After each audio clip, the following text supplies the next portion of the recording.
Panchayat, corporation, municipality ఎన్నికలు అంటే స్థానిక సంస్థల ఎన్నికలకు సంబంధించి ఆంధ్రప్రదేశ్ ప్రభుత్వం ఒక కీలక అప్డేట్ ప్రకటించింది.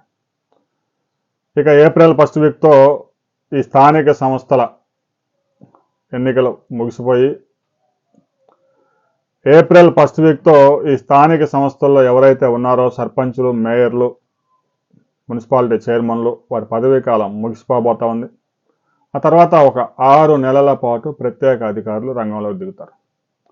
సహజంగా ఏ ప్రభుత్వం అయినా జూన్ 1st వీక్లో జూన్లో స్థానిక సంస్థల ఎన్నికలు జరపదు. ఎందుకంటే వేసవి కాలంలో కొన్ని సమస్యలు ఎక్కువగా ఉంటాయి, ఓటింగ్ శాతం కూడా తగ్గిపోతుంది. దీంతోపాటు జనాభా లెక్కలు జరుగుతూ ఉన్నాయి. బీసీ వర్గీకరణ, బీసీకి సంబంధించి రిజర్వేషన్ కూడా తేలాల్సి ఉంది. జనాభా లెక్కల కారణంగా జనాభా లెక్కలు తేలకుండా రిజర్వేషన్లు ఖరారు చేయడం కూడా సాధ్యం కాదు.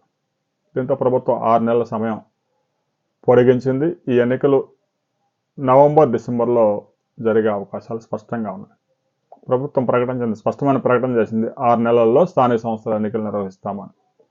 ఈలోగా జనాభా లెక్కలకు సంబంధించి కొన్ని గణాంకాలు పూర్తయ్యే అవకాశం ఉంది. ఇప్పటికే జనాభా లెక్కలు మొదలైపోయాయి 2 తెలుగు రాష్ట్రాల్లో.